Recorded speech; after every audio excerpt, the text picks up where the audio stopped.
A Reddit user just posted a fashion video that looks like a Vogue editorial. Runway grade motion, sharp fabric, the kind of clip a small DTC brand pays a model, a photographer, a studio day, and an editor 5 figures to shoot. Their bill? Pennies in API credits. The model is MiniMax H3, and if you sell physical product on Shop If I, or you run a fashion brand of any size, every studio day booking on your Q4 calendar just became optional. Now before you close the tab, I know how this sounds. Reddit demos are cherry-picked, the best in 1,000 generation is what gets posted, and the founder running the same prompt at home gets 9 slop clips before one hits. I get it. Open the thread on r/StableDiffusion yourself right now, search MiniMax H3, and watch the clip full screen. Real proof, not me telling you. Here is the actual money math on one fashion clip. A shoot day at the low end runs $8,000, a model at $400 to $1,000 for the day, a photographer at $1,500 to $3,000, a studio at $800 to $2,000, styling, lighting, an editor charging by the finish cut. At the high end, add a location scout, a videographer, a hair and makeup artist, and a retoucher, and you are through $20,000 before the campaign lands in ads. MiniMax H3 renders a comparable clip from a written prompt. The prompt costs pennies. The finished output costs the price of a good coffee. The gap is not a discount. The gap is the whole invoice, sitting on your books instead of your vendors. So here is the headline answer. If your brand budget's more than $5,000 a month on produced video, the line item is now optional. Not gone, optional, you keep it or you spend it, and the founder next door who kept it is posting 10 variants a week while you wait 3 weeks for one hero cut. Subscribe for every image, video and voice model that just undercut one of your vendors, covered the day it ships, and never a month after your competitor's ad grid already ran it. The pinned comment has the Reddit link, the MiniMax page, and the prompt structure I would hand a paying client. The Church of SEO Jesus, my free school community linked below, is where the drop-by-drop playbook lives and where I answer when your setup breaks. Now here is who loses revenue this week. Freelance videographers on drop work go first, because a founder who paid $12,000 3 months ago on a single shoot is not paying $12,000 again once they have seen that clip. Small production shops on Shop If I retainers are next. Stock video subs are already dying quietly in the background. The last vendor still standing in the stack is the human model, and only when the brand is selling the human being, not the garment on their body. Here is the workflow end to end, the one I would hand my own DTC clients on Monday morning.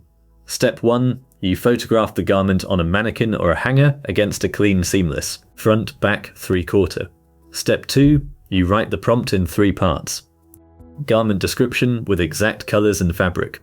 Model description with hair, skin and wardrobe fit. Setting description with mood, lens and light. Step 3, you generate 10 variants overnight, cost of a takeaway lunch. Different lighting, different angles, different models. You do not curate on the way in, you curate on the way out. Step 4, in the morning you cut the 4 that landed and post them to Reels, TikTok, your product page, and one paid variant into meta ads. Each platform has a different aspect ratio, and the model does not charge extra for handing you all 4. Step 5, you do it again for the next SKU on Wednesday.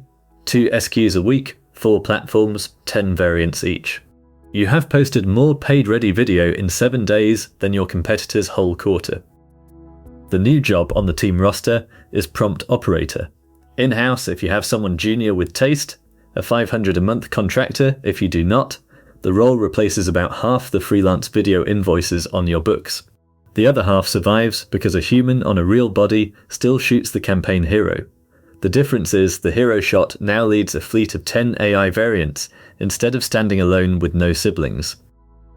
Next up, where this still breaks. Do not bet a whole drop on it yet without hearing 4 caveats. First, garment consistency across multiple shots of the same outfit. 10 variants of the same jacket will show up with 11 different button counts and 3 different lapel widths. A hero product page dies where every angle has to match. Fix, generate, handpick the 2 that match, then stop. Do not try to build a 15-shot flat lay from one prompt and expect buttons to line up. Second, hands. Every video model still fumbles hands on a close-up. If your product is watches, rings, gloves, or nail polish, the human shoot stays for now. Full stop. Third, brand logos on the garment. Text on a lapel or a chest print will come back as garbled character salad, and your brand name will read as 3 misspelled letters. Composite the real logo in post, or shoot the logo insert on a real body and cut it in over the AI plate. Fourth, rights. Commercial use terms on generated video for paid meta ads are not the same as the free tier's terms of service. Read the model card before you spend ad dollars against an AI variant, or ask your lawyer what the license actually grants for paid promotion. Meta's own ad approval process is a separate gate that can flag an AI plate as undisclosed branded content, so do not assume the terms allow what your gut tells you they should.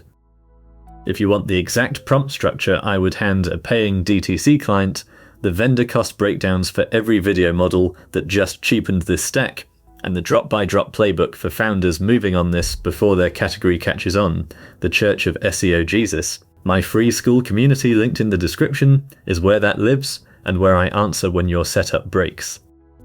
So the number I opened with, 20 grand for a studio day versus a coffee's worth of API credits. The gap you are standing on right now is that whole spread, and the window before every DTC brand in your category runs the same play is measured in weeks, not quarters. The founders who move on this before the end of the month post 10 videos a week for the price of one old cut and starve their competitors of impressions on the exact platforms their buyers scroll. The founders who wait post 1 wonder why their reach dropped and blame the algorithm. I know which side I would rather be on. Your competitors are on the same Reddit thread right now, watching the same clip you just watched. Half of them will do nothing, the other half will beat you to the ad grid by Friday. The arbitrage window closes when the second place player in your category figures out the same play. The next drop I am covering is another model that just made a whole freelance category optional, and I am posting it the day the radar catches the release.